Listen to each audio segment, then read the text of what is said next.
ஓம் சாந்தி. 29/7/2025 காலை முரளி. ஓம் சாந்தி. பாப்தாதா மதுபன். பாபா சொல்றாங்க, இனிமையான குழந்தைகளை, இந்த சரீரத்தில் ஆத்மா பிரவேசமாகும் போது இதற்கு சரீரத்திற்கு மதிப்பு இருக்கும். ஆனால் அலங்காரம் சரீரத்துக்கு தான், ஆத்மாவிற்கு அல்லன்ட்டு பாபா சொல்றாரு. இந்த சரீரத்துல ஆத்மா பிரவேசமாகும் போது தான் இந்த உடலுக்கே வேல்யூ உண்டு. அதனால உயிர் போயிடுச்சுன்னா அந்த உடல் கூட வேஸ்டா போயிடுது, இல்லை ஒன்றுத்துக்கும் உதவாம போயிடுது. ஆத்மா பிரவேசமாகும் போது தான் அந்த உடல்ல மதிப்பே இருக்குதுன்றாரு. ஆனால் அந்த அலங்காரம் பண்ணிக்கிறது எல்லாமே அந்த உடம்புக்கு தான் அலங்காரம். ஆத்மா உடல்ல இருக்கும்போது அலங்காரம் எல்லாமே நம்ம எதுக்கு பண்றோம்னா உடம்புக்கு தான் பண்றோம், ஆத்மாவுக்கு அல்லன்றாரு. கேள்வி: குழந்தைகளாகி உங்கள் கடமை என்ன? நீங்கள் என்ன சேவை செய்ய வேண்டும்? பதில்: தன்னை போன்றவர்களுக்கு நரனிலிருந்து நாராயணாக, நாரிலிருந்து லட்சுமியாக ஆவதற்கான யுக்தியை சொல்வதே உங்கள் கடமையாகுன்றாரு. இப்போ நமக்கு பாபா எப்படி நமக்கு சொன்னார் இல்லையா, நம்ம கஷ்டத்துல இருக்கும்போது நமக்கு ஞானத்தை சொல்லி நம்மளை அதுலேருந்து வெளியே வர வச்சார். அது மாதிரி நம்மளை மாதிரி இருக்கிறவங்களுக்கு செய்தி சொல்லணும். நரன்லேருந்து நாராயணா, நாரிலிருந்து லட்சுமி ஆவதற்கான யுக்தியை சொல்லணும். அதுதான் உங்கள் கடமை. நீங்கள் இப்போது பாரதத்தின் உண்மையான ஆன்மீக சேவை செய்ய வேண்டும்ட்டு பாபா சொல்றாரு. உங்களுக்கு ஞானத்தின் 3ஆம் கண் கிடைத்திருக்கிறது எனும்போது உங்களின் புத்தி மற்றும் நடத்தை மிகவும் தெளிவானதாக இருக்க வேண்டும்ட்டு சொல்றாரு.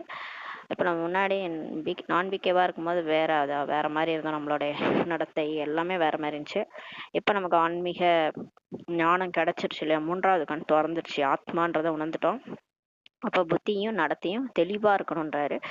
யார் மீதும் சிறிதளவும் பற்றே இருக்கக்கூடாதுன்றாரு. ஏன்னா பற்றுனாலதான் நிறைய பிரச்சனைகள் வருது.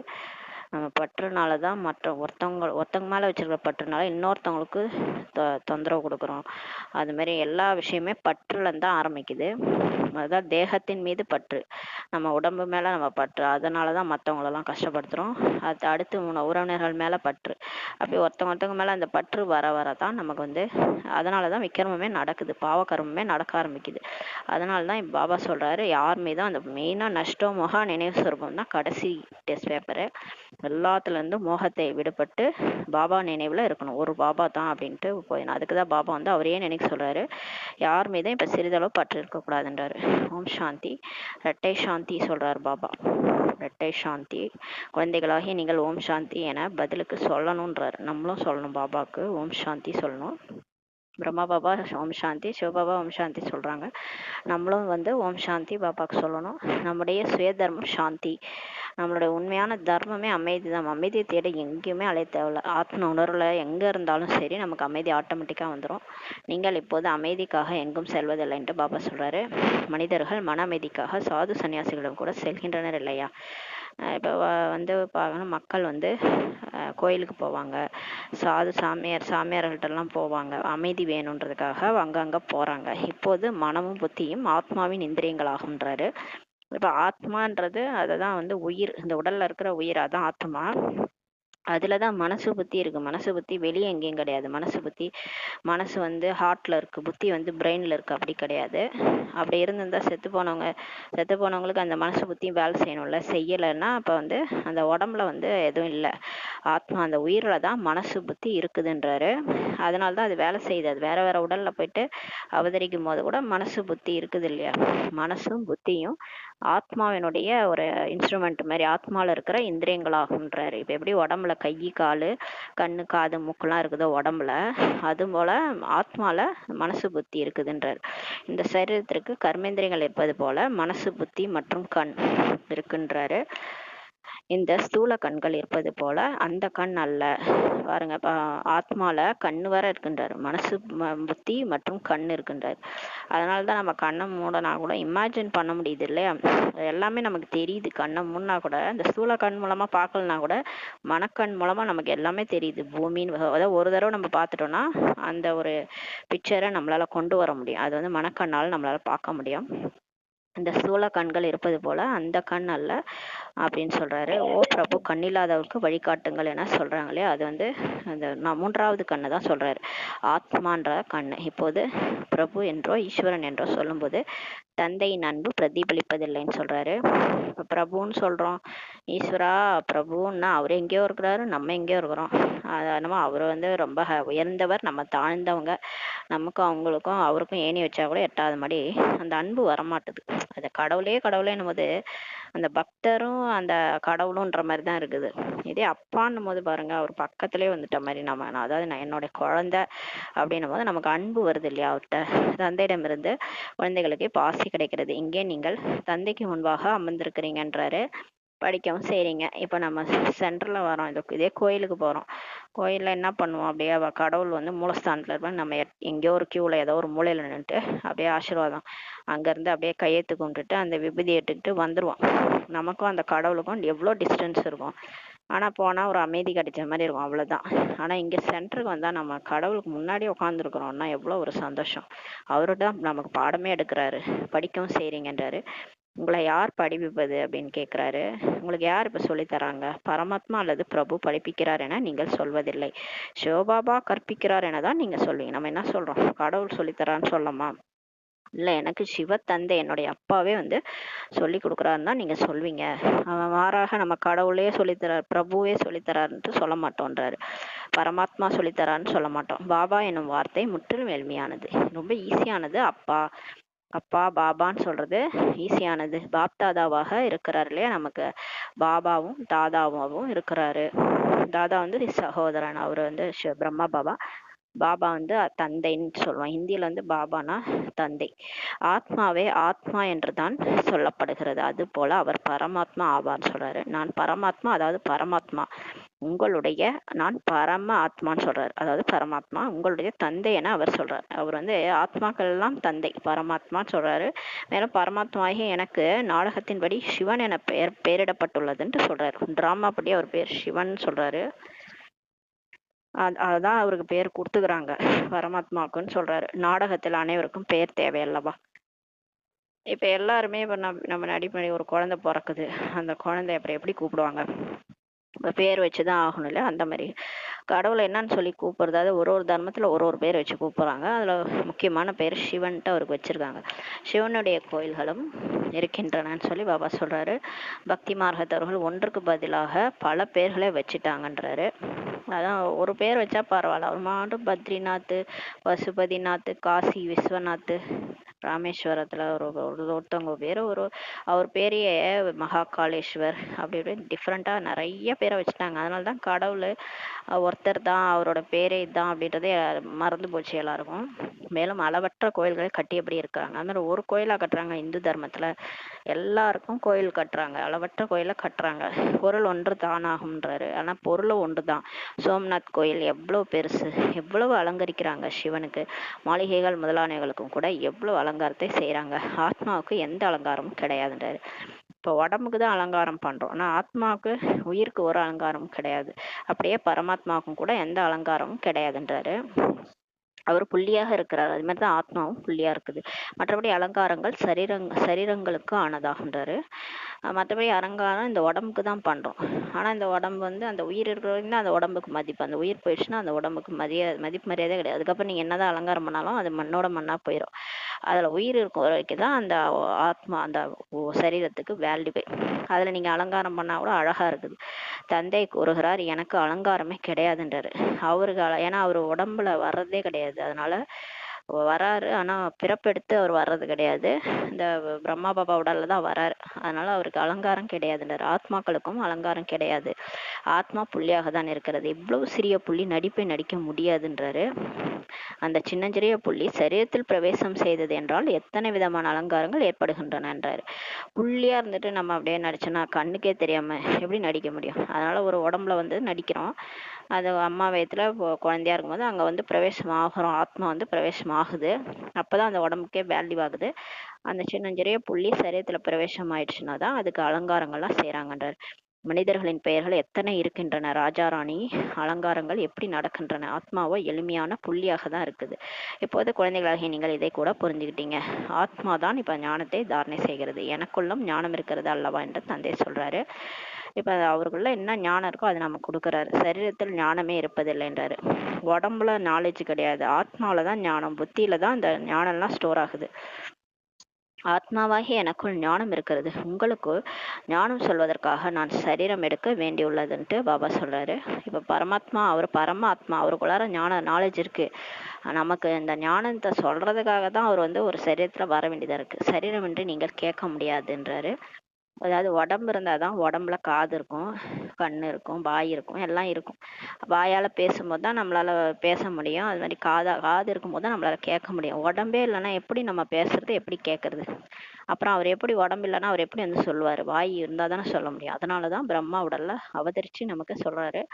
நம்மளும் இந்த காது இருக்கும்போது கேட்குறோம். அதே நம்ம உடம்புல இருக்க வரைக்கும் தான் கேட்க முடியும். உடம்பு போயிடுச்சுன்னா நம்மளால ஞானத்தை கேட்க முடியாது. அதனால தான் சொல்கிறார் சார், சுவர் இருந்தால் தான் சித்திரம் வரைய முடியும்னா, உடம்பு இருந்தால் தான் நம்மளால ஆத்மா எது வேணாலும் செய்ய முடியும். கண் இருந்தவர்களுக்கு வழிகாட்டுங்களேன்னா இந்த பாடலை உருவாக்கிடலன்ட்டு பாபா சொல்றாரு. சரீரத்துக்கு வழிகாட்ட வேண்டுமா? இல்லை, ஆத்மாவுக்கு தான் சொல்றாரு. இப்ப கண் இல்லாதவங்க வழிகாட்டுங்கன்னா எந்த கண் இருந்தவங்களுக்கு அந்த அது வந்து இது சாதாரணமா நீங்க படிச்சீங்கன்னா 2 கண் இல்லாதவங்களுக்கு வழிகாட்டுங்க, அப்படி கூட்டிட்டு போய் சாலை ஓரம் கிராஸ் பண்ணி விடுறது அது கிடையாது. சரீரத்துக்கு வழிகாட்ட வேண்டுமா? இல்ல இல்ல, இது என்ன வந்து இந்த பாடல் எதுக்காக எழுதியிருக்காங்கன்னா, இது 3வது கண் இழந்தவங்களுக்கு ஆத்மாவுக்கு வழிகாட்டுங்கன்ட்டு சொல்றதுதான் இந்த பாடலோட அர்த்தம் சொல்றாரு. ஆத்மா தான் கூப்பிடுது இல்லையா? ஆத்மா தான் கூப்பிடுது. சரீரத்துக்கு 2 கண்கள் உள்ளன. இப்ப வந்து நமக்கு தான் கண் இருக்குல்ல, நம்ம எதுக்கு நம்ம கூப்பிடுறோம் கடவுளை? கண் இழந்துட்டேன், வா கடவுளே என்னை வந்து என்னை தூய்மையாக்கு அப்படின்னு கூப்பிடுறது, பதித்த பாவனரே வாங்கன்னு கூப்பிடுறது ஆத்மா தான். நமக்கு கண் இருக்குது இல்லையா? 3 இருக்க முடியாது, 2 கண் தான் இருக்குன்றார். 3ஆம் கண் என்று திலகத்தையும் இங்கே நெற்றியில் கொடுக்கின்றனர். இப்போ எல்லா அம்மன் சிலையிலாம் பார்த்தீங்கன்னா நெற்றியில ஒரு பெரிய கண்ணை காமிச்சிருப்பாங்க. அதுதான் 3வது கண். அது ஒன்றும் கிடையாது, ஆத்மான்ற கண்ணு தான். அதை தான் பாபா வந்து நமக்கு வந்து புரிய வைக்கிறார். நம்மளாம் ஆத்மா, அந்த உடம்பு கிடையாதுன்ட்டு. அப்பதான் அந்த 3வது கண் ஓப்பன் ஆகுது. புத்தி புட்டு ஓப்பன் ஆகும்போது 3வது கண் எல்லாருக்குமே திறக்குது. அது வந்து திலகமா நெற்றியில இடுறாங்க. சிலர் புள்ளி போல மட்டும் கொடுக்குறாங்க, சிலர் கோடு இழுக்கிறாங்கன்றாரு.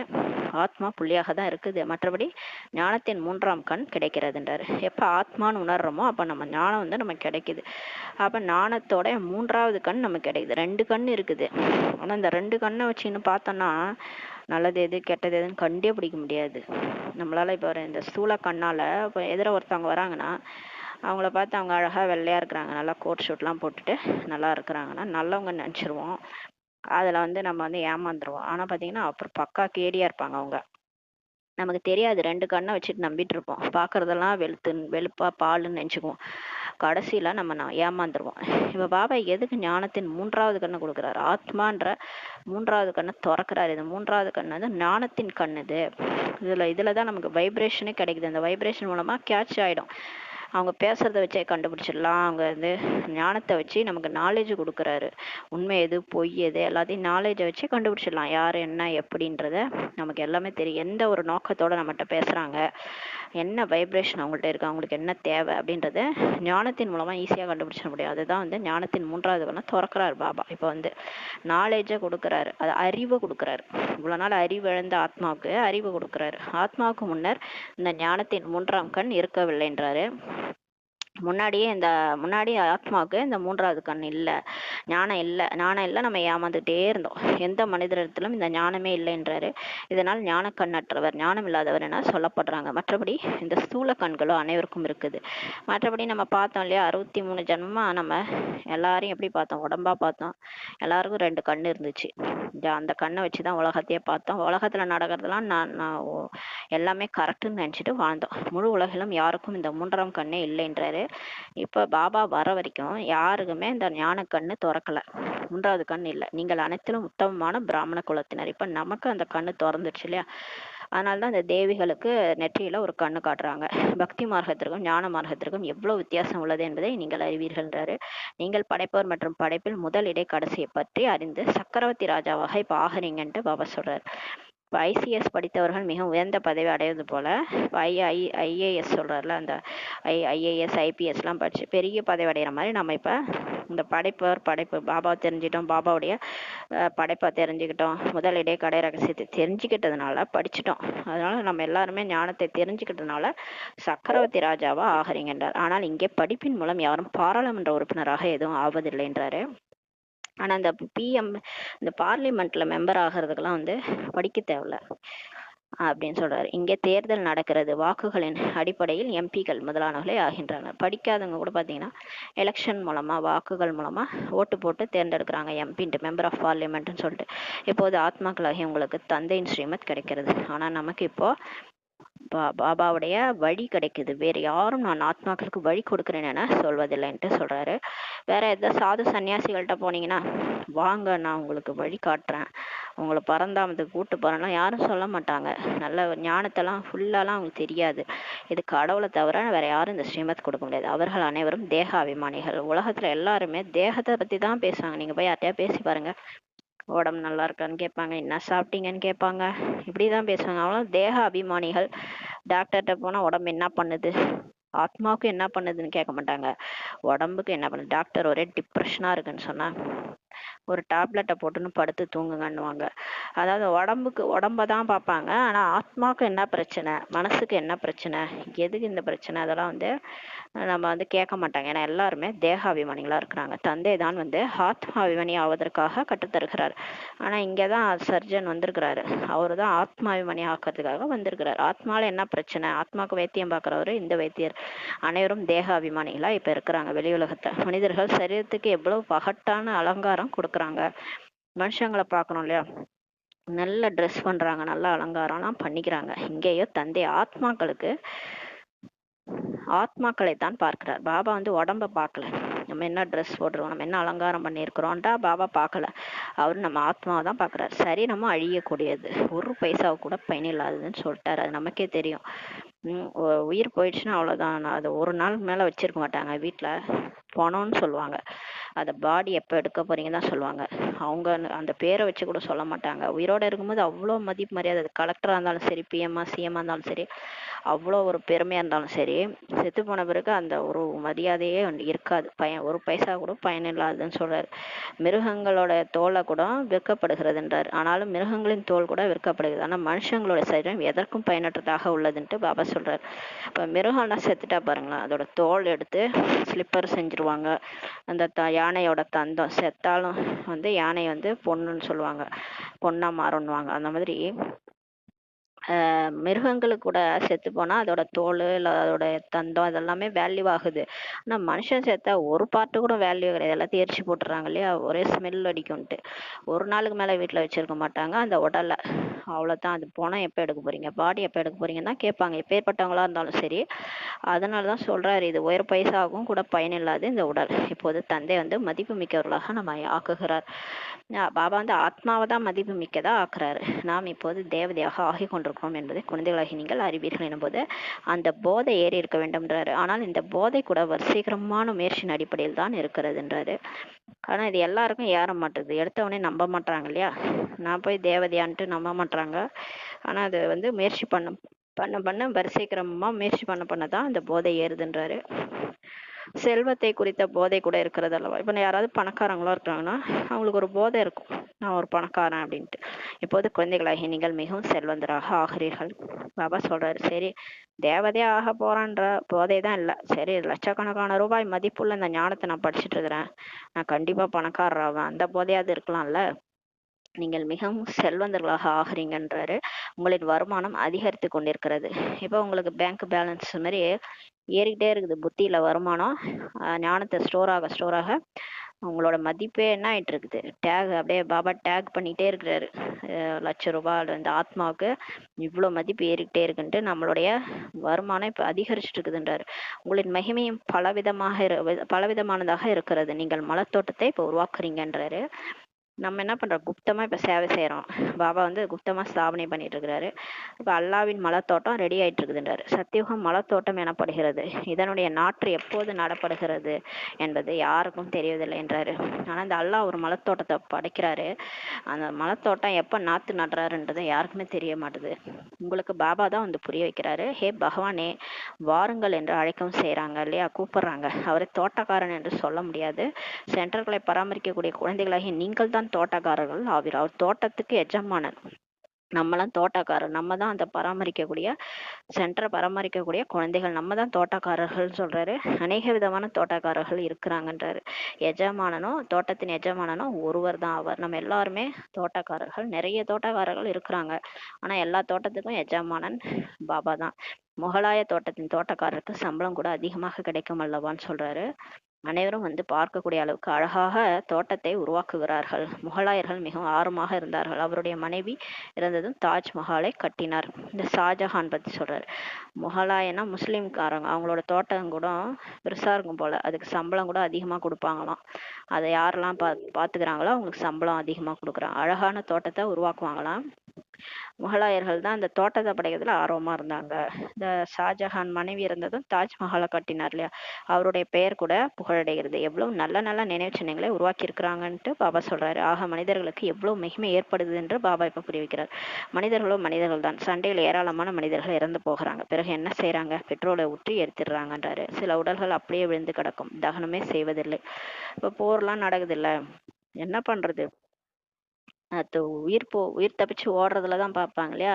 செத்து போனவங்கள யாரும் பார்க்கறது இல்ல. அந்த உடல்லாம் அப்படியே கிடக்குதுன்றாரு. தகனம் கூட பண்றது இல்ல. சிறிதளவு கூட உடம்புக்கு மதிப்பே இல்லை மனித உடலுக்குன்றாரு. எப்போது குழந்தைகளாகி உங்களுக்கு நாராயண போதை எவ்வளவு ஏற வேண்டும்ன்றாரு. இப்ப நம்ம ஆத்மாக்களுக்கு நான் அடுத்த பிறவில போய் எஜமானன் ஆக போறேன், உலகத்துக்கு எஜமானா ஆக போறான்ற போதை இருக்கணும்ன்றாரு. இது உலகத்தின் எஜமானன் ஆவதற்கான போதையாகும். சத்திய நாராயணன் கதை எனும்போது கண்டிப்பாக நாராயணனாக தானே ஆவாங்கன்னு சொல்லி பாபா சொல்றாரு. ஆத்மாவிற்கு ஞானத்தின் 3வது கண் இப்ப கிடைத்திருக்கிறதுன்ட்டு பாபா சொல்றாரு. 3வது கண்ணை கொடுக்கக்கூடியவர் தந்தை ஆவார். இப்ப நமக்கு 3வது கண்ணு பாபா திறந்துட்டாரு. அவர் தான் வந்து கொடுத்துருக்கிறாரு. 3வது கண்ணின் கதை கூட இருக்குது இல்லையா. இந்த அனைத்து கதைகளின் அர்த்தத்தையும் தந்தை தான் வந்து நமக்கு புரிய வைக்கிறார். இந்த கதைகளை சொல்லக்கூடியவர்களுக்கு எதுவுமே தெரியல. அமர கதை கூட சொல்றாங்க. பார்வதிக்கு சிவன் வந்து அமர்நாத் வந்து அமர கதை சொன்னார். அமர கதைனா, அமரன்னா ஆத்மா அழிவற்றது, அதுதான். உடல் அழிஞ்சு போகுது, ஆத்மா அழிவற்றது, அந்த கதையை தான் அப்படி சொல்லிட்டாங்க. அமர்நாத் போன்ற தூரமான இடங்களுக்கெல்லாம் போறாங்க, கடவுளை தேடி தேடி அலையறாங்க. தந்தை கடைசியில அவரே இங்க வந்து நமக்கு சொல்றாரு. அவரை தேடி நம்ம அலைஞ்சா அவரு பரந்தாமத்துல இருந்து இங்க வந்து நமக்கு நமக்கு கதையை சொல்றாரு. அவரே பார்வதிகள்லாம் தேடி பிடிச்சி கண்டுபிடிச்சி கதை சொல்றாரு. ஏன்னா இவங்க எல்லாம் பார்வதிகள் தேடி தேடி ஓடுறாங்க, கடவுளை தேடி அமர்நாத்துக்கெல்லாம் போறாங்கன்றாரு. சூட்சும வதனத்துல இருந்து கொண்டு சொல்வதில்லை. அங்கெல்லாம் சொல்ல மாட்டாரு கடவுள். மேல இருந்துகிட்டுலாம் நமக்கு கதை சொல்ல மாட்டாரு, ஞானத்தையும் சொல்ல மாட்டாரு. கீழே ஒரு உடல்ல வந்துதான் வாய் இருந்தாதான் பேச முடியும். அங்கே வந்து பார்வதிக்கு அமர கதை சொல்ல முடியுமா என்ன அப்படின்னு சொல்றாரு. இது போன்ற கதைகள் உருவாக்கப்பட்டதும் கூட நாடகத்தில் பதிவாகியுள்ளது. அதாவது எல்லா தர்மத்திலுமே விதவிதமான கதைகள் எழுதிட்டாங்க. எல்லாமே இந்த எழுதுனது மனுஷங்க தான். இந்த மாதிரி மேல மேல இருக்கு ஒரு உலகம் இருக்கு, அதுதான் சொர்க்கம். அங்க வந்து மேல ஒண்ணுமே கிடையாது. மேல வானத்துல ஆகாயத்துல ஒண்ணும் கிடையாது. அந்த இதுதான் பிளானட்ஸ் தான் சுத்துது. சுத்தி கண்டங்கள் தான் சுத்திட்டு இருக்குது. இதுல பூமி ஒரு கண்டமா இருக்கு. அங்கதான் வாழக்கூடிய தகுதி இருக்கு. வேற எந்த கண்டத்திலயும் நீங்க போய் வாழ முடியாது. வானம் சுத்தி அந்த வெட்ட வெளி தான் இருக்கு. அங்க யார் இருக்கிறாங்க, யார் வாழ போறாங்க? அங்க எங்க நாராயணா படுத்துனுக்குறாரு, லட்சுமி காலமிக்கு நிக்கிறாங்க. இதெல்லாம் ஒன்றும் கதையெல்லாம் கதையெல்லாம் உருவாக்கப்பட்டிருக்குதுன்றாரு. எல்லாம் டிராமால பதிவாயிருக்குது. எல்லாமே இதே உலகம்தான் சொர்க்கமா இருந்துச்சு. இங்கதான் லட்சுமி நாராயணன் ராஜ்யம் பண்ணாங்க 5000 வருஷத்துக்கு முன்னாடி. அதுக்கப்புறம் இப்பதான் அந்த உலகம் வந்து இப்ப நரகமாயிடுச்சு. அதை லட்சுமி நாராயணனே அப்படியே கடந்து வந்து மறுபிறவி எடுத்து எடுத்து சாதாரண மனுஷங்களா ஆயிட்டாங்க. இப்ப திரும்ப வந்து லட்சுமி நாராயணன் ஆக போறாங்க. இது வந்து கடவுளே நமக்கு சொல்ற கதை. ஆத்மாவினுடைய மதிப்பு கூடும்போது அது என்ன ஆகுது, லட்சுமி நாராயணன் ஆயிடுது. ஆனா உடல் தான் மாறுது, மற்றபடி உடலுக்கு வேல்யூவே இல்லைன்ட்டு பாபா புரிய வச்சிட்டாரு. இப்ப இதெல்லாம் நம்ம ஞானத்தின் 3வது கண்ணை திறக்கும் போது தான் எல்லாமே நமக்கு புத்தியில பதியுது. இதெல்லாம் மீண்டும் நடக்கும்ன்றாரு. இது பக்தி மார்க்கத்துல அடங்க மாட்டாங்க, கதை எழுதிட்டு தான் இருப்பாங்க இல்லையா. அவங்களுக்கு என்னெல்லாம் தோணுதோ அதெல்லாம் எழுதியிருப்பாங்க. அது நம்மளே தான் எழுதியிருப்போம். பிகேஸ் தான் இப்ப கேட்ட பாபாட்ட கேட்ட கதையெல்லாம் போயிட்டு சாஸ்திரமா நம்ம தான் எழுதியிருப்போம். அதனால இதெல்லாம் மீண்டும் நடக்கும்ன்றாரு. தந்தை குழந்தைகளாகிய உங்களுக்கு பக்தி மற்றும் ஞானத்தின் வேறுபாட்டை தான் சொல்கிறார். இப்ப நம்ம பக்திக்கும் ஞானத்துக்கும் என்ன வேறுபாடுன்னு சொல்றாரு. பக்தி வந்து மூட நம்பிக்கையோட இருக்கும். ஞானத்துல எல்லாமே கரெக்டா புரிய வைப்பார் பாபா. அது நான் எல்லாமே வந்து என்ன இருக்கும்னா ஞானத்தினோட அத்தாரிட்டியோட நமக்கு கரெக்டா அது எல்லாமே ப்ராக்டிக்கலா இருக்கும். ஞானத்துல பக்தியில வந்து எல்லாம் மூட நம்பிக்கையா இருக்கும்னு சொல்றாரு. இப்போது உங்களுக்கு ஞானத்தின் 3ஆம் கண் கிடைத்து விட்டதுன்னு சொல்றாரு. ஹே பிரபு, குருடர்களாகி எங்களுக்கு வழிகாட்டுங்கள் என்று அழைக்கிறாங்க. பாபா தான் கடவுளே கூப்பிடுறாங்க, பக்தி மார்க்கத்தில் தான் அழைக்கிறாங்க. தந்தை வந்து அவங்களே ஒத்துக்கிறாங்க பாருங்க. அவங்க வந்து 3வது கண் இழந்துட்டாங்க. அதாவது புத்தி இழந்துட்டாங்க. புத்தியே இல்லை, ஞானம் இல்லாம போயிடுச்சு, நாலேஜே இல்லை. அதனாலதான் எங்களுக்கு வழிகாட்டுங்கன்னு சொல்றாங்க. தந்தை வந்து 3வது கண்ணை கொடுக்கிறார் என்பதை உங்களை தவிர வேற யாருக்கும் தெரியாது. ஆனா நமக்கு தான் தெரியுது. கடவுள் வந்து ஃபர்ஸ்ட் நீ தான் ஆத்துமா, நீ இந்த உடல் இல்லை அப்படின்னு புரிய வைக்கும் போது தான் எல்லா விஷயமும் புரியுது. அது வரைக்கும் ஒன்றும் புரியாம இருந்துச்சு, இப்பதான் புரியுது. ஞானத்தின் மூன்றாவது கண் இல்லை என்றால் அவர்களை குருடர், இருட்டில் இருப்பவர்கள் என்று சொல்லப்படுகிறதுன்றாரு. இப்ப நமக்கு மூன்றாவது கண் அந்த ஆத்மான்ற உணர்வு இல்லைன்னா, நான் ஆத்மா புள்ளியா இருக்கேன், இந்த உடம்பு இல்ல அப்படின்ற அந்த உணர்வு இல்லைன்னா நம்மளாம் குருடர்ன்றாரு, இருட்டுல இருக்கிறவங்கன்னு சொல்றாரு. கண்கள் கூட சிலருக்கு அப்படியும் சிலருக்கு இப்படியுமாக இருக்குது இல்லையா?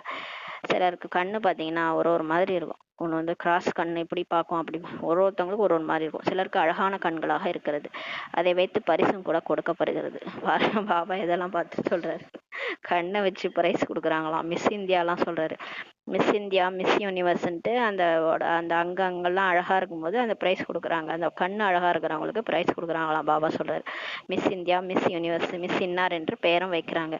இப்போது குழந்தைகளாகிய உங்களை தந்தை எந்த நிலையிலிருந்து என்னவாக மாற்றுகின்றார்? அங்கே இயற்கையான அழகு இருக்கும். சொர்க்கத்துல பாத்தீங்கன்னா மனிதர்கள், அதாவது தேவதைகள் இயற்கையான அழகுடையவர்களா, மேக்கப்பே அங்க போட தேவையில்ல, பியூட்டி பார்லர் போக தேவையில்ல, முகம் அப்படியே இயற்கையான அழகா இருக்கும். ஒரு மேக்கப் போடாமலே அவ்வளோ அழகா இருப்பாங்க. கிருஷ்ணருக்கு ஏன் இவ்வளவு மகிமை? ஏனெனில் அனைவரை விட மிக அழகானவராக ஆகின்றார்களே, அதனால தான் அவருக்கு அவ்வளோ மகிமை. அவர் ஆத்மா அழகாயிடுச்சுன்னா தூய்மையா கள்ளங்கபடம் இல்லாம ஆயிட்டு அந்த ஒரு சக்திகள் நிறைஞ்சு அப்படி ஆயிருக்கும் போது அந்த அந்த உடல் கூட அழகா கிடைக்குது. அப்ப அழகானவரா அவர் தான் ஆகிறார் கிருஷ்ணர். ஆத்மா தூய்மை ஆவதுக்கு தகுந்த உடலும் நமக்கு கிடைக்குது. நம்பர் 1 கர்மாதித் நிலையை அடைகின்றார். கிருஷ்ணர் தான் நம்பர் 1 கர்ம கணக்கெல்லாம் முடிச்ச நிலையை அடைகிறார். ஆகினால் நம்பர் 1 மகிமை அவருக்கு பாடப்பட்டுள்ளது. இதை கூட தந்தை அமர்ந்து தான் நமக்கு புரிய வைக்கிறாரு. பாபா மீண்டும் மீண்டும் சொல்றாரு, குழந்தைகளே மன்மனா பவ, ஆத்மான்னு புரிஞ்சு என்னை நினைவு செய்யுங்க, அழகாயிடுவீங்க, கிருஷ்ணர் மாதிரி ஆயிடுவீங்கன்றாரு. ஹே ஆத்மாக்களே தன்னுடைய தந்தையை நினைவு செய்யுங்கள்ன்ட்டு பாபா சொல்றாரு.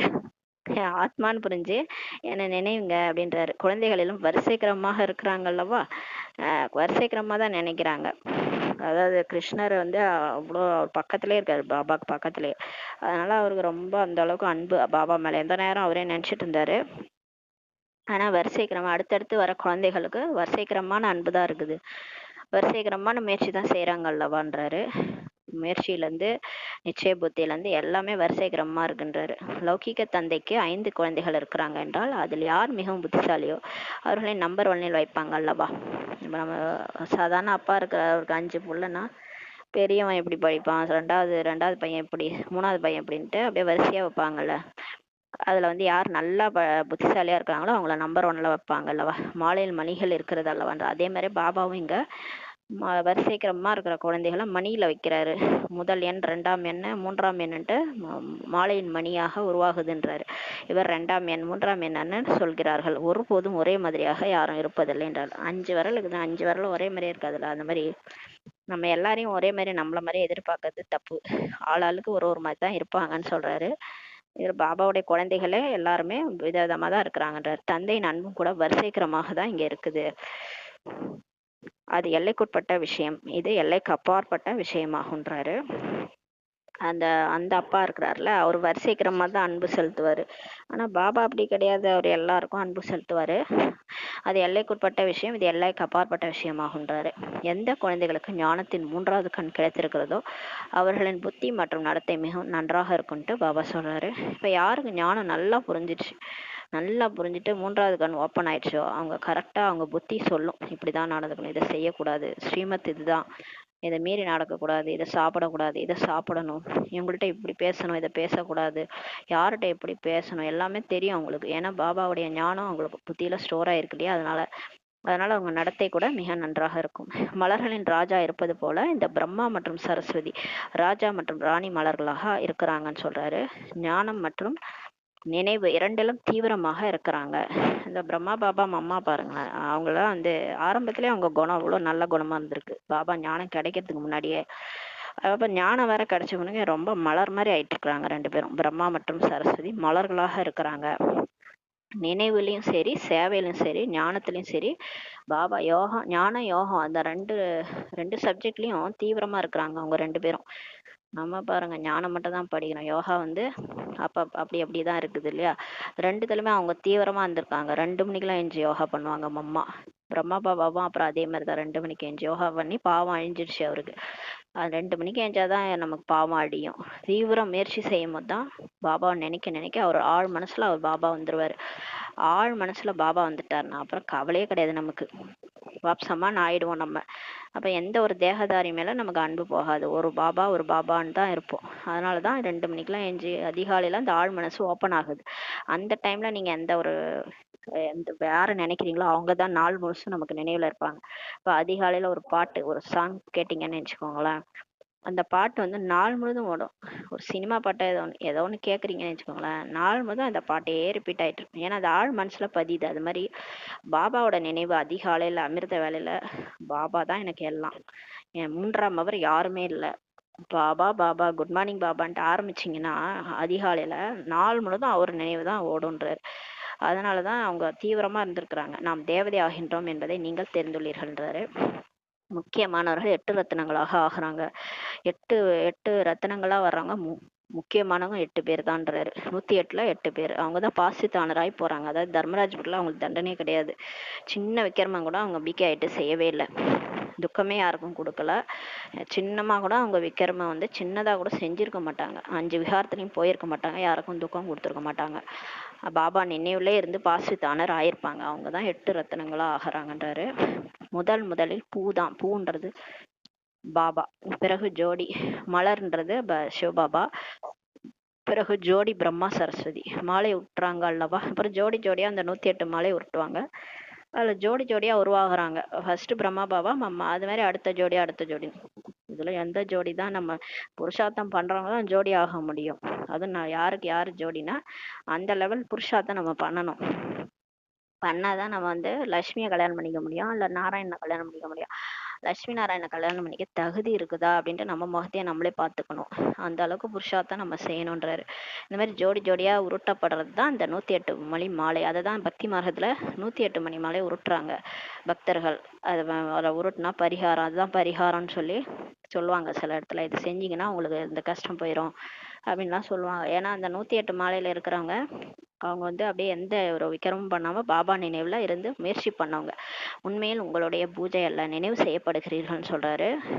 நமக்கு பூஜை செய்யலாம்னா நினைவு செய்யப்படுறோன்றாரு. உங்களின் மீது மலர்களை அர்ச்சிக்க முடியாது. இப்போ நம்ம மேல மலர் யாராவது தூங்குவாங்களா? வேணா திட்டுவாங்க, ஒரு 4 திட்டுவாங்க, அதுவே நம்ம மலர் அர்ச்சனை பண்றாங்கன்னு நினைச்சிக்க வேண்டியதுதான். இப்போ நம்ம முகத்தை பார்த்தா யாராவது புகழ்படுவாங்களா? பாட மாட்டாங்க. வேணா திட்டுவாங்க, 4 திட்டுவாங்க, இவங்கெல்லாம் இந்த மாதிரி ஆயிட்டு இந்த மாதிரி தொந்தரவு பண்றாங்க, அதை பண்றாங்க இதை பண்றாங்க, 4 பேர் பின்னாடி பேசுவாங்க. அதெல்லாம் வந்து நம்மள மலர் மாலை தூவுற மாதிரின்னு சொல்றாரு. துவாபர யுகத்துல இருந்து அதனாலதான் அந்த சிலைக்கு மலர் மாலை போடுறாங்கன்றாரு. எப்போது சரீரம் தூய்மையாக ஆகுமோ அப்போதுதான் மலர்களாக அர்ச்சிக்க முடியும்ட்டு சொல்றாரு. இப்ப இந்த சரீரம் தூய்மை ஆகாது இல்லையா, ஆத்மா தான் தூய்மையாயிட்டே வருது. சரீரம் வந்து கடைசியா போயிடும், அந்த உடலை விட்டு நம்ம ஆத்மா போயிடும். எப்ப நமக்கு தூய்மையான சரீரம் கிடைக்குன்னா சொர்க்கத்துலதான். அந்த சரீரம் தான் அர்ச்சிக்க முடியுன்றாரு. இங்க யாருடைய சரீரம் தூய்மையாக இல்லை, அனைவரும் விஷத்தால் உருவாக்கப்பட்டிருக்கிறாங்க. விகாரத்தினால தானே இப்ப பிறந்திருக்கிறோம், எல்லாருமே விகாரத்தினால பிறந்தவங்க தான் நம்ம. ஆனா இப்ப பாபா குழந்தையான பிறகுதான் நம்ம அதுல இருந்து வெளியே வரோம். ஆகையினால் விகாரிகள் என்று அழைக்கப்படுகிறார்கள். இந்த லட்சுமி நாராயணரை சம்பூர்ண நிர்விகாரிகள் என்று சொல்லப்படுகிறது. 5 லட்சுமி நாராயணுக்கு 5 விகாரம்னா என்னன்னு தெரியாது. அவங்க சம்பூர்ண நிர்விகாரி. அங்கேயும் குழந்தைகள் பிறக்கிறாங்க அல்லவா, சொர்க்கத்திலயும் குழந்தைங்க பிறப்பாங்க. ஏதோ சோதனை குழாயில் குழந்தை உருவாகும் என்றெல்லாம் அர்த்தம் இல்ல. நிறைய பேரு குழந்தை வந்து இங்கதான் விகாரத்துல வருது, அங்கெல்லாம் விகாரத்துல பிறக்காதுன்னொடனே டெஸ்ட் டியூப் பேபி மாதிரி பிறக்கும்னு நினைச்சுக்கிறாங்க பொழுது. டெஸ்ட் டியூப் பேபி மாதிரிலாம் அங்க பிறக்காது. இவை அனைத்தும் புரிந்து கொள்ள வேண்டிய விஷயங்களாகும். அங்க வந்து லட்சுமி நாராயணன் 2 பேரும் ஒரு எண்ணம் தான் உருவாக்குவாங்க. அந்த எண்ணத்துல வந்து அந்த குழந்தை உருவாகும். நமக்கு ஒரு குழந்தை வேணும்னு ஒரு எண்ணம் தாட்டு தான் வரும், உடனே ஒரு குழந்தை வந்துடும். குழந்தை வந்து கர்ப்ப மாளிகையில பிரவேசமாகி அது குழந்தை வந்து யோக பலத்தினாலதான் பிறக்கும்ன்றாரு. இது எல்லாமே புரிஞ்சுக்க வேண்டிய விஷயம். குழந்தைகளாகிய உங்களை இங்கே 7 நாள் பட்டியில் அமர்த்தப்படுகிறதுன்றாரு. பட்டியில் சில செங்கற்கள் நன்றாக பக்குவம் அடைகிறது. இப்போ செங்கல் பட்டி வைக்கிறாங்கல்ல, அதுல சில செங்கல்லாம் நல்லா வந்து பக்குவமாகும், சில செங்கல் வேகாமலேயே இருக்கும். அது மாதிரி பாபாவும் இங்க பட்டி வைக்கிறாரு. அதுல நல்லா படிக்கிறவங்க கொஞ்சம் நல்லா வந்து பக்குவமாகி வெளியே போறாங்க. சிலர் வேகாமலே அந்த வெந்து வேகாம பாதியா பக்குவமாகி போறாங்கன்றார். சூளையின் உதாரணம் கூட காட்டப்படுகிறது. செங்கற்களின் சூளையை பற்றி சாஸ்திரங்கள் வர்ணனை செய்யப்படவில்லை என்றாரு. இங்க பாபா நமக்கு பட்டிக்கு செங்கல் சூளைய உதாரணம் காட்டுறாரு. பிறகு அதில் பூனையின் விஷயம் கூட இருக்கிறதுன்றாரு. குலை பகாவலி கதை கூட பூனையை காட்டியிருக்கிறாங்க. குலை பகாவலின்னு ஒரு படம் இருக்கும், அதில் ஏதோ தீபம் ஏற்றுவாங்க, அதை வந்து அணைஞ்சு போயிடும், ஏமாத்திடுவாங்க. அது மாதிரி ஒரு கதை இருக்குது, அது ஒரு படமே கூட வந்திருக்கு. அதில் பூனையை காட்டியிருக்கிறாங்க. பூனை தான் வந்து என்ன பண்ணிடும், அந்த தீபத்தை அணைச்சி விடும். தீபத்தை அணைத்து விட்டது உங்களுடைய நிலையும் கூட அப்படித்தான் ஆகிறது அல்லவான்றாரு. நமக்கு என்ன, நமக்கு வந்து இந்த பூனை வருது, என்ன பூனை வருதுன்னா மாயா பூனை வருதுன்றாரு. அவர் வந்து ஆத்மா தீபத்தை ஏற்றி விடுறாராம். இந்த மாயான்ற பூனை வந்து அந்த தீபத்தை அணைச்சி விடுதான். இதுதான் இந்த குலை பகாவலி கதைன்றாரு. மாயா எனும் பூனையை தடையை ஏற்படுத்துகிறது, உங்களுடைய நிலை கீழே தள்ளி விடுகிறதுன்றாரு. தேக அபிமானம் முதல் நம்பர் தடைன்ட்டு பாபா சொல்றாரு.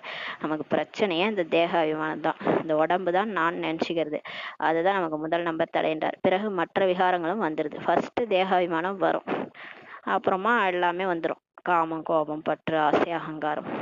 எதனால இந்த கோபம் வருது, நான் தான் இந்த உடம்புன்னு நினச்சிக்குது. உடம்பு ஏதாவது நான் யாராவது கிண்டல் பண்ணாங்கன்னா கோபம் வந்துடும். அது நம்ம உறவினர்கள் யாராவது ஏதாவது சொன்னாங்கன்னா கோபம் வந்துடும்.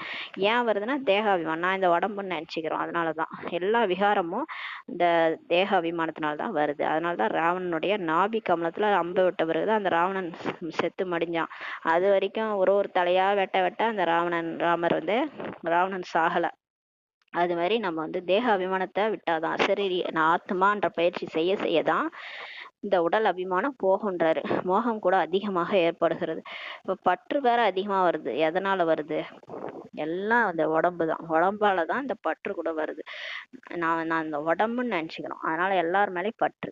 நான் பாரதத்தை சொர்க்கமாக்கக்கூடிய ஆன்மீக சேவை செய்வேன் என்று குழந்தைகள் சொல்றாங்க. ஆனால் மோகத்திற்கு வசமாகி நாங்கள் அனுமதிக்க மாட்டோம் என்று தாய் தந்தையர் சொல்றாங்கன்னு சொல்றாரு. இப்போ வீட்டில் சின்ன பசங்கள்லாம் பிகே ஆயிடுச்சுன்னா அவங்க அப்பா அம்மா விட மாட்டுறாங்கன்னு சொல்றாரு. மோகம் பற்று வச்சுக்கிறாங்க குழந்தைங்க மேலே.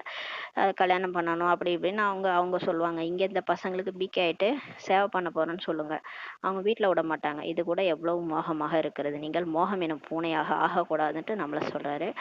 நம்மளே தடை போடக்கூடாதுன்றார். குழந்தைகள் அந்த மாதிரி ஆகிறாங்கன்னா விட்டுறணும். உங்களுடைய குறிக்கோளே இதுதான், லட்சுமி நாராயணன் ஆகிறது தான். தந்தை வந்து மனிதர்களிருந்து தேவதையாக, நரன்லேருந்து நாராயணனாக மாற்றுகின்றார். உங்களுடைய கடமை தன்னை போன்றவர்களுக்கு சேவை செய்யறது தான், பாரதத்திற்கு சேவை செய்வதாகும்ன்றாரு. இவர் நம்மள மாதிரியே மற்றவங்களுக்கும் சேவை செய்யணும். நாம் எப்படி இருந்தோம், எப்படி ஆகிவிட்டோம் என்பதை நீங்கள் தெரிஞ்சிட்டீங்க.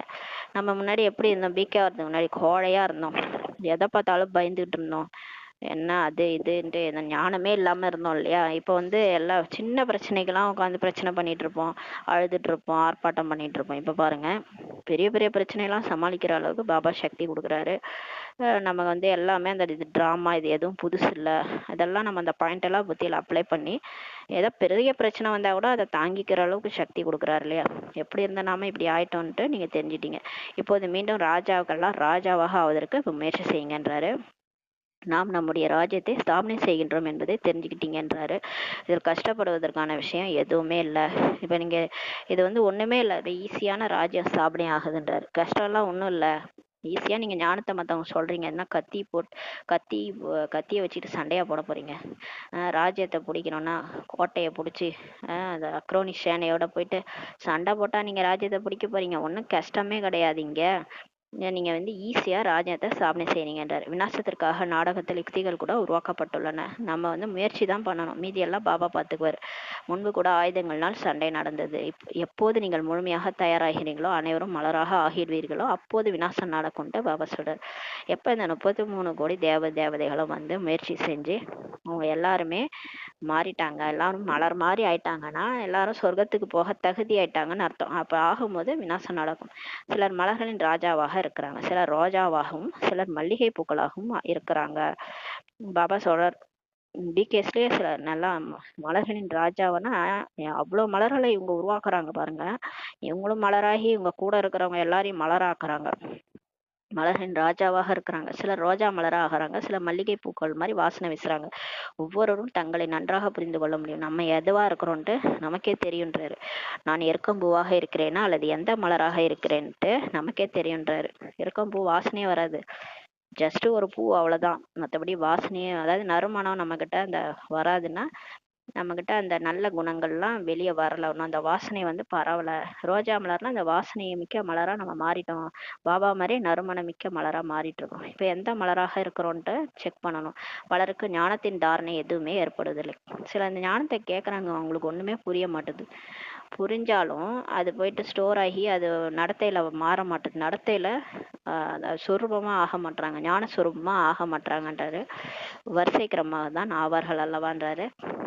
அதனால நம்ம ஒன்றும் பண்ண முடியாது இல்லையா, ஏன்னா எல்லாரும் வரிசை கிரமம். ஸ்கூல்லேயே பார்த்தீங்கன்னா ஃபர்ஸ்ட் செகண்ட் தேர்டு அப்படின்னு ஒவ்வொருத்தவங்க புரிஞ்சுக்கிட்டு படிக்கிறவங்க ஒண்ணுமே புரியாமலும் உட்காந்துருப்பாங்க. அந்த மாதிரி தான் இங்கேன்றாரு. ஒன்று முற்றிலும் உயர்ந்தவர்களாக ஆகுறாங்க அல்லது முற்றிலும் தாழ்ந்தவர்களாக ஆவார்கள் சொல்றாரு. அந்த மாதிரி இருக்கு போல இருக்கு டிசைன் டிராமால. ஞானத்தை படிச்சு முற்றிலும் உயர்ந்தவர்களாகவும் ஆகுறாங்க, சிலர் அந்த மாதிரி ஒரு காரியம் செய்யறாங்க, டிசர்வீஸ் பண்றாங்க, அதன் மூலமா முற்றிலும் தாழ்ந்தவராக ஆவார்கள்ன்றாரு. இங்கேதான் ராஜ்யம் உருவாகிறதுன்றாரு. பாண்டவர்கள் கரைந்து போனார்கள் என்று சாஸ்திரத்துல காட்டப்பட்டிருக்கு. இந்த பாகவதத்துல என்ன இருக்குன்னா மகாபாரதத்தோட தொடர்ச்சி.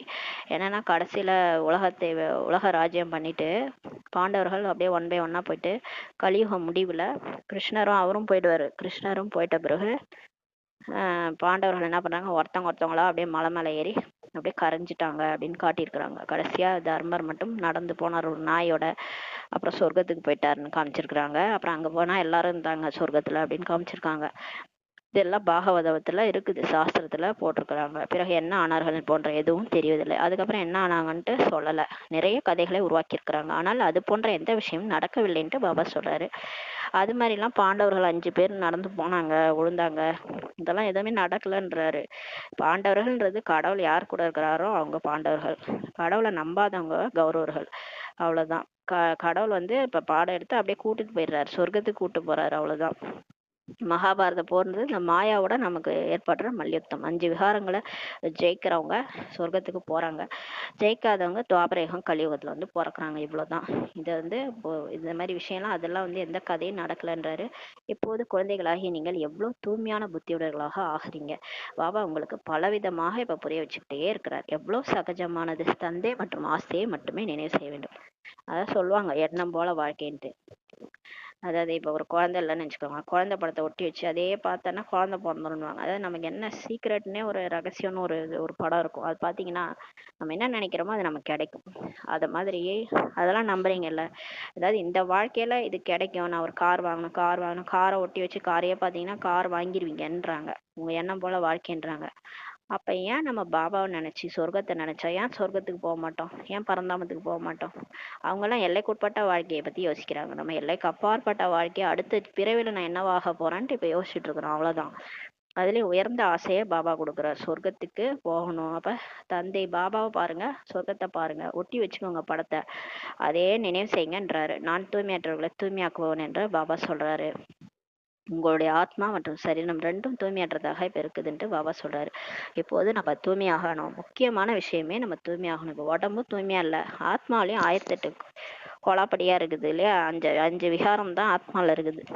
கோவப்படுறது, யார் மேலேயா பற்று வச்சுக்கிறது, யாரையாவது திட்டுறது, இது எல்லாமே ஆத்மால இருக்கு. இன்னுமே எந்த நடத்தையும் மாறல, நடத்தையை வச்சே கண்டுபிடிச்சிருவாரு பாபா.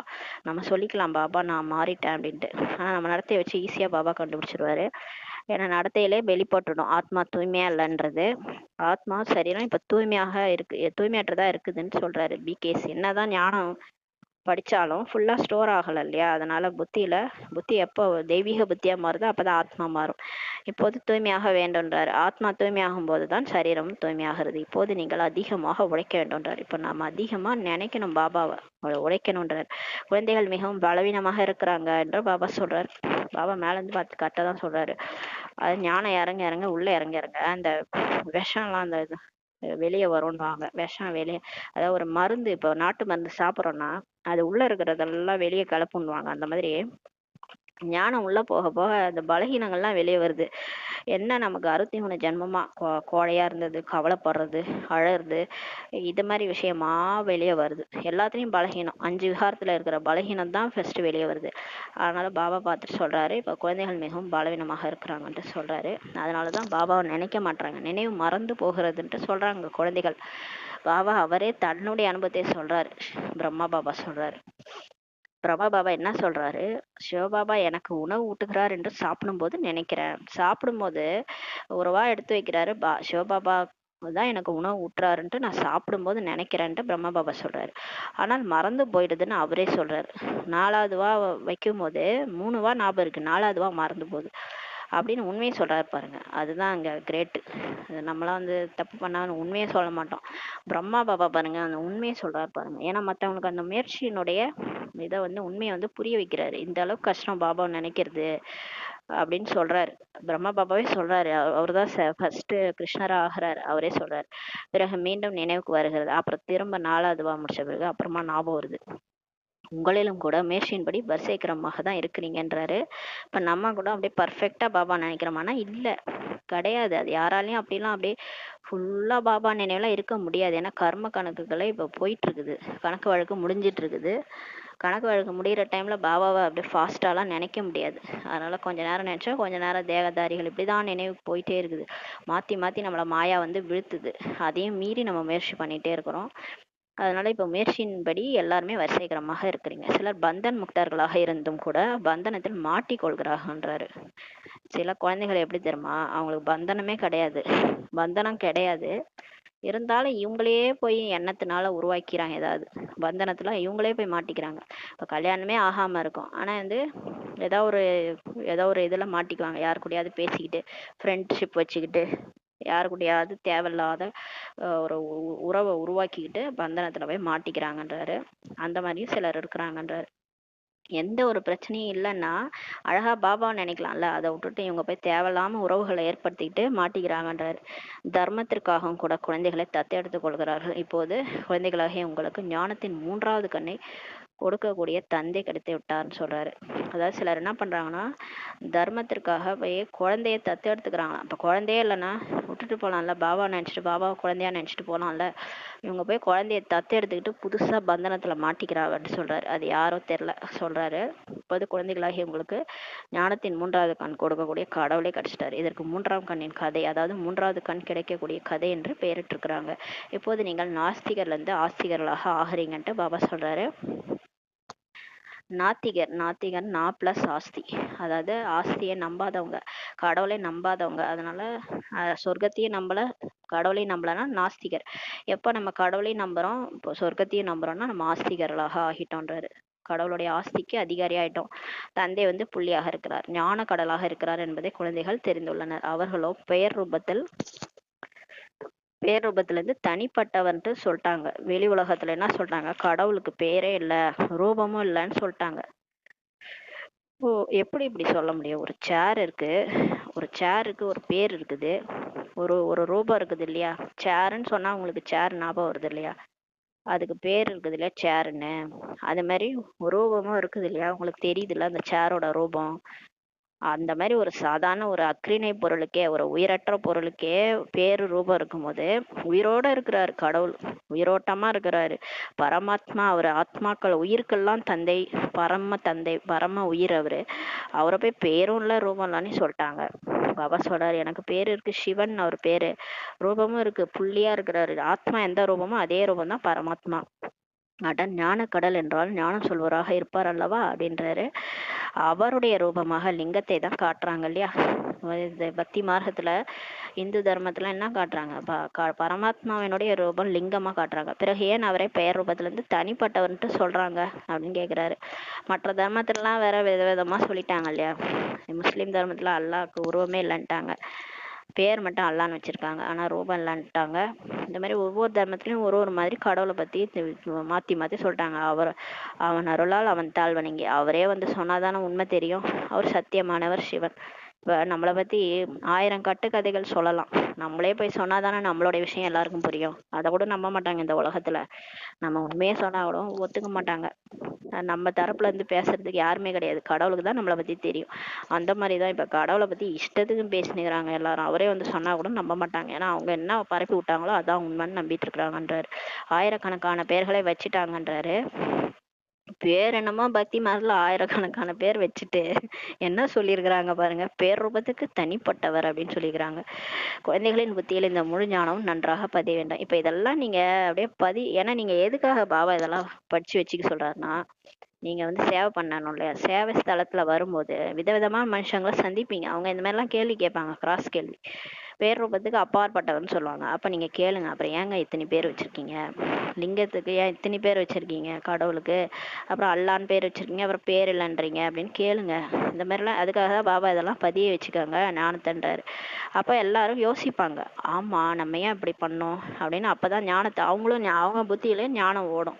அப்ப அவங்களுக்கும் விதை போட்ட மாதிரி ஆயிடும், அவங்க எல்லாருமே புரிஞ்சுக்குவாங்கன்னு சொல்றாரு. பரமாத்மாவை ஞானக்கடல் என்றுதான் சொல்றாங்க இல்லையா. முழுக்காட்டையும் பேனாவாக்கி எழுதினாலும் இதற்கு முடிவே கிடையாதுன்ட்டு கூட சொல்லியிருக்காங்க. அதுதான் திரும்ப பாபா சொல்ற, வானத்தையே பேப்பராக்கி முழு காட்டையும் பேனாவாக்கி நம்ம வந்து இந்த கடலையே மையாக்கி ஊத்துனா கூட இந்த ஞானமே முடியாது. அந்த மாதிரி கடலா இருக்கிறாரு கடவுள். அவருக்குள்ளார அவ்வளோ ஞானம் இருக்குன்னு சொல்றாரு. இப்ப நம்மளே படிக்கணுமே, டெய்லி 4 பேஜ், எப்படி விதவிதமா சொல்றாரு. நேத்து படிச்ச முரளி மாதிரி இன்னைக்கு முரளி இருக்காது. ஆனா அந்த முரளியில என்ன இருக்குதுன்னு கேட்டீங்கன்னா ஒண்ணு கூட ஞாபகம் இருக்காது. இது என்ன ஒரு மாயாஜகம், இது யார் செய்யறது? மந்திரவாதி பாபா தான் இதெல்லாம் பண்ணிட்டு இருக்கிறாரு. இதெல்லாம் யாரால சொல்ல, ஒரு மனுஷன் இதெல்லாம் சொல்ல முடியுமா? இது கண்டிப்பா கடவுள் தான் வந்து சொல்லிட்டு இருக்கிறாரு. நல்லது. இனிமையான காணாமல் போய் கண்டெடுக்கப்பட்ட செல்ல குழந்தைகளுக்கு தாயின் தந்தையுமான பாப்தாதாவின் அன்பு நினைவுகளும் காலை வணக்கமும். ஆன்மீக குழந்தைகளுக்கு ஆன்மீக தாய் தந்தையின் நமஸ்காரம். நாம் ஆன்மீக குழந்தைகள் ஆன்மீக தாய் தந்தைக்கு நமஸ்காரம் பாபா. Good morning Baba. தாரணைக்கான முக்கிய சாரம். ஃபர்ஸ்ட் பாயிண்ட், இப்போது நாம் தந்தையின் மூலமாக மதிப்பு மிக்கவர்களாக ஆகின்றோம். நாம் தான் தேவதைகளாக ஆகப் போகிறவர்கள் என்ற நாராயண போதையிலேயே இருக்க வேண்டும். பந்தனத்திலிருந்து விடுதலையாகி சேவை செய்ய வேண்டும். பந்தனங்களில் போய் மாட்டிக்கொள்ளக் கூடாது என்ற தேவையில்லாம நீங்களே போயிட்டு புது உறவெல்லாம் உருவாக்கிக்காதீங்க. அப்புறம் அதுல போய் மாட்டிக்கிட்டீங்கன்னா பாபாவே நினைக்க முடியாதுன்றாரு. ரெண்டாவது பாயிண்ட், ஞானம் யோகத்தில் தீவிரமானவராகி தாய் தந்தைக்கு சமமாக மலர்களின் ராஜாவாக ஆக வேண்டும் மற்றும் தன்னை போன்றவர்களுக்கும் கூட சேவை செய்ய வேண்டும்ன்றாரு. வரதானம், தனது அனைத்து பொக்கிஷங்களையும் மற்ற ஆத்மாக்களின் சேவையில் ஈடுபடுத்தி ஒத்துழைப்பாளர் ஆகிவிடக்கூடிய சகஜ யோகி ஆவீர்களாக என்ற வரதானம் கொடுக்குறாரு. இப்ப நம்ம கிட்ட என்னெல்லாம் பொக்கிஷம் இருக்குதோ, பாபா என்னெல்லாம் பொக்கிஷம் கொடுத்துருக்காரு, எண்ணங்கள், வார்த்தைகள், செயல் மூலமா என்னெல்லாம் நமக்கு பாபா கொடுத்துருக்குறாரோ எல்லாத்தையுமே நம்ம வந்து மற்ற ஆத்மாக்கள் பிகேவா ஆகிறாங்களே அவங்களுக்கு அவங்க சேவையில யூஸ் பண்ணி ஒத்துழைப்பாளராக ஆகுங்க. அந்த மாதிரி ஆகக்கூடிய சகஜ யோகி ஆவீர்களாக. சகஜ யோகி ஆவதற்கான சாதனமாவது சதா தங்களது எண்ணங்கள் மூலமாக, வார்த்தைகள் மூலமாக, ஒவ்வொரு காரியத்தின் மூலமாகவும் உலகத்தின் அனைத்து ஆத்மாக்களின் பொருட்டு சேவாதாரி என்று புரிஞ்சு சேவையிலேயே அனைத்தையும் ஈடுபடுத்துவது. பிராமண வாழ்க்கையில் என்னவெல்லாம் சக்திகளின், குணங்களின், ஞானத்தின் மற்றும் சிறந்த சம்பாத்தியத்திற்கான காலத்தின் பொக்கிஷங்கள் தந்தை மூலமாக இப்ப பிராப்தியாகி உள்ளதோ அவற்றை சேவையில் ஈடுபடுத்துங்கன்றார். இப்ப நமக்கு அதாவது பிகே ஆனவருக்கு நமக்கு என்னெல்லாம் கிடைச்சிருக்கு, பாபாட்ட இருந்து ஞானம் கிடைச்சிருக்கா, ஞானத்தை மத்தவங்க சொல்லுங்க. உங்களுக்கு புரிஞ்சிச்சுன்னா மத்தவங்க சொல்லுங்க. குணங்கள் இருந்திருக்கா, பாபாட்ட இருந்து அன்பு, அமைதி, சுகம், சாந்தி எல்லாம் கிடைச்சது, அதெல்லாம் பரப்புங்க. வைப்ரேஷனா மத்தவங்க கொடுங்க. சக்திகள் கிடைச்சது, அதையும் மற்றவங்களுக்கு அது அப்படியே அந்த வைப்ரேஷனா பரப்புங்கன்றாரு. அது மாதிரி பாபாட்ட இருந்து இப்ப நமக்கு வேலை கிடைச்சிருப்போம், இப்ப நமக்கு காசு சம்பாரிச்சிருப்போம், அதெல்லாம் பாபாவுடைய சம்பாத்தியம் இல்லையா, அதனால அவர் கொடுத்த சம்பாத்தியம், அதெல்லாம் காலத்தின் பொக்கிஷங்கள் இல்லையா, அதெல்லாத்தையும் பாபாவுடைய சேவையில பயன்படுத்துங்க. தந்தை மூலமாக பிராப்தி ஆகி என்னெல்லாம் உள்ளதோ அவற்றை சேவையில் ஈடுபடுத்துங்க. அதாவது சகயோகி ஆனீர்கள் என்றால் சகஜ யோகி ஆகியே விடுவீர்கள்ன்றாரு. யார் ஹெல்ப் பண்ணீங்கன்னா சகஜ யோகி ஆயிடுவீங்க. ஆனால் யார் சம்பன்னமாகி இருக்கிறார்களோ அவர்களே சகயோகி ஆக முடியும். ஆனா யாருக்கு எல்லாமே கிடைக்குதோ, முழுமையாகி இருக்கிறாங்களோ அவங்களாலதான் எல்லாருக்கும் உதவ முடியும்னு சொல்லிட்டார் பாபா. இப்ப நம்மளே ஒண்ணும் இல்லாம உட்காந்தோம்னா நம்ம எப்படி போய் மத்தவங்க உதவ முடியும்? அதனால நீங்க நிரம்பி இருந்தாதான் மத்தவங்களுக்கு போயிட்டு உதவ முடியுன்றாரு. சகயோகி ஆவது என்றால் மகாதானி ஆவதாகுன்றாரு. ஹெல்ப் பண்றீங்க அப்படின்னா அப்பதான் மகாதானி ஆகுறீங்க, கொடுக்கறக்கூடிய வள்ளல் ஆகுறீங்க. அதனாலதான் பக்தி மார்க்கத்துல எல்லா தேவிகளையும் எப்படி காமிச்சிருக்காங்க, கொடுக்கக்கூடிய வள்ளலா. லட்சுமி கையில இருந்து அப்படியே கொட்டுது. ஏன் கொட்டுதுன்னா அவங்க நிரம்பி இருக்கிறாங்க, அதனாலதான் கொடுக்குறாங்க எல்லாருக்கும். அந்த மாதிரி இப்ப ஆகுங்கன்றாரு. ஸ்லோகன், எல்லையில்லாத வைராக்கி ஆனீர்கள் என்றால் கவர்ச்சி செய்யக்கூடிய அனைத்து சம்ஸ்காரங்களும் எளிதாகவே முடிந்து போயிடும்ன்றாரு. இந்த எல்லையில்லாத வைராக்கியம், இந்த புத்தி மூலமா இந்த எல்லையற்ற இந்த உலகத்தையே, இந்த உலகம் இருக்கு இல்லையா, அதையே அப்படியே மறந்துட்டு ஒரு பாபா நானு எதிர்கால உலகத்தை நினைவு செய்யுங்க. அந்த கவர்ச்சி செய்யக்கூடிய சம்ஸ்காரங்கள் கூட முடிஞ்சு போயிடும். அப்ப இந்த எல்லைக்குட்பட்ட ஏதாவது ஒரு கவர்ச்சியில மாட்டிட்டு இருக்கிறோம்னா அந்த சம்ஸ்காரம்லாம் போயிடும். அந்த வைராக்கியம் வரும்போது தான் போகும். அதாவது யாராவது இறந்துட்டாங்கன்னா சுடுகாட்டு வைராக்கியம் மாதிரி வரும்.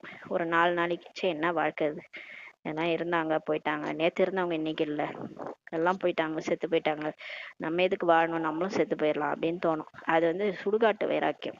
என்ன ஒரு வாழ்க்கை அப்படின்ட்டு. அது வந்து எல்லைக்குட்பட்ட வைராக்கியம். இது வந்து எல்லை இல்லாத வைராக்கியம். பாபா என்ன சொல்றாரு, வாழுங்க, நான் சாக சொல்லலப்பா, வாழுங்க, ஆனா அந்த முழு உலகத்தையும் மறந்துட்டு வாழுங்க, அத வைராக்கியத்தோட வாழுங்க, பாபா நினைவுல வாழுங்கன்றாரு. எப்படி தங்களது ஸ்தூல காரியத்தின் அவ்யக்த சமிங்கை சொல்றாரு, சங்கல்பங்களின் சக்தியை சேமிப்பு செய்து சிறந்த சேவைக்கு கருவியாகுங்கள்ட்டு சொல்றாரு. எப்படி தங்களது ஸ்தூல காரியத்தின் நிகழ்ச்சி நேரலை அன்றாட தினசரிக்கேற்ப அமைத்துக் கொள்கிறீர்களோ அதே போல மனசா சக்தி வாய்ந்த ஸ்திதியின் ப்ரோக்ராம் கூட செட் செய்தீர்கள் என்றால் சங்கல்ப சக்தி சேமிப்பு ஆகி கொண்டே போகின்றாரு. இது பாருங்க, இதெல்லாம் ரொம்ப ஆழமானது. இப்ப ஸ்தூலமா ஒரு காரியம், இப்போ ஒரு பர்த்டே பார்ட்டினா நீங்க என்ன பண்ணுவீங்க, அதுக்கு எல்லாம் என்ன அந்த நிகழ்ச்சி நிரலை அப்படியே நீங்க கரெக்டா அமைப்பீங்க. காலையில இதை செய்யணும், அது சாயங்காலம் இதை வாங்கணும், அதை வாங்கணும். அந்த மாதிரி மனசா சேவை செய்யறதுக்காக முழு நாளும் இந்த ப்ரோக்ராம் செட் பண்ணுங்க. அப்போ உங்க எண்ணங்களின் எண்ணம் வந்து, இப்ப எண்ணெய் வந்து பாத்தீங்கன்னா பிரச்சனையே என்னன்னு பாத்தீங்கன்னா மனோதிடம் தான் இல்லை, மனசுல தெம்பு இல்லை. மற்றபடி உடம்பு கூட தெம்பா இருக்குது, ஆனா இந்த மனசுலதான் தெம்பு. அந்த மனசுல எப்ப சக்தி வரும் அப்படின்னா நீங்க மனசா சேவை பண்ணாதான் வரும்ன்றாரு. நீங்க மனசா சக்தி வாய்ந்த சேவைக்கே அந்த முழு நாளும் ப்ரோக்ராம் செட் பண்ணீங்கன்னா சங்கல்ப சக்தி சேமிப்பாகி கொண்டே போகின்றாரு. தங்களது மனதை சக்தி வாய்ந்த சங்கல்பங்களில் பிஸியாக வச்சீங்கன்னா மனம் நிலை குலைந்து போவதற்கான நேரமே கிடைக்காதுன்றார். பாருங்க, உடம்புக்கு சக்தி வேணும்னா நம்ம எக்ஸசைஸ் பண்றோம், சாப்பிட்றோம், இதெல்லாம் செய்யறோம். நம்ம மனசுக்கு சக்தி வேணும்னா, மனசு உடைஞ்சு போயிட்டேன், என்னால நிம்மதியே இல்லை அப்படின்னு ஏன் சொல்றீங்கன்னா நீங்க பாபாவோட சேவை செய்ய மாட்டீங்க. இப்ப மனசுக்கு சக்தி வேணும்னா மனதின் சேவை செய்யுங்க. பூமி பந்துல போய் எல்லாருக்கும் அந்த தைரியம், ஊக்க, உற்சாகம் கொடுக்குறேன் அப்படின்னு நினைச்சு பாருங்க, உங்களுக்குள்ளார அது நிரம்பிடும். நம்ம எதை கொடுக்குறோமோ அது நமக்குள்ளார நிரம்பும். கொடுக்க கொடுக்க அது நமக்கு நிரம்பிக்கிட்டே போகும். அதான் அச்சய பாத்திரம்னு சொல்லுவாங்க. எடுக்க எடுக்க அப்படியே ஊறிக்கிட்டே போகும். இதுதான் அச்சய பாத்திரம். நீங்க மனதின் மூலமா நீங்க வந்து எல்லாருக்கும் கொடுக்க கொடுக்க உங்களுக்குள்ளார அந்த மனசுல சக்தி நிரம்புன்றாரு. மனம் எப்போதும் செட், அதாவது ஒருமுகப்பட்டு இருந்தது என்றால் இயல்பாகவே நல்ல அதிர்வலைகள் பரவும் சேவை நடக்குன்றாரு. இப்ப நமக்கு மனசு ஒழுங்கா இருக்குது, செட் ஆகி இருக்குது, எல்லா காரியத்திலையும் ஒருமுகப்பட்டு ஒரு பாபா நினைவுல இருக்குது அப்பனா இயல்பாகவே அதோட வைப்ரேஷன் நம்மளோட வாயுமண்டலத்துல பரவும், அந்த சேவையும் நடக்கும்னு சொல்றாரு. ஓம் சாந்தி. உள்ளுணர்வு மூலமா அதிர்வலைகள் அப்படியே பரவிட்டே இருக்கும் நம்மள்ட்ட இருந்து. இப்ப நம்ம மகிழ்ச்சியா இருக்கிறோம்னா அந்த வாயுமண்டலமே மகிழ்ச்சியா இருக்கும். தானாவே உள்ளுணர்வின் மூலமாக அந்த மகிழ்ச்சி வந்து பரவிட்டே இருக்கும்னு சொல்றாரு. ஓம் சாந்தி. நன்றி பாபா.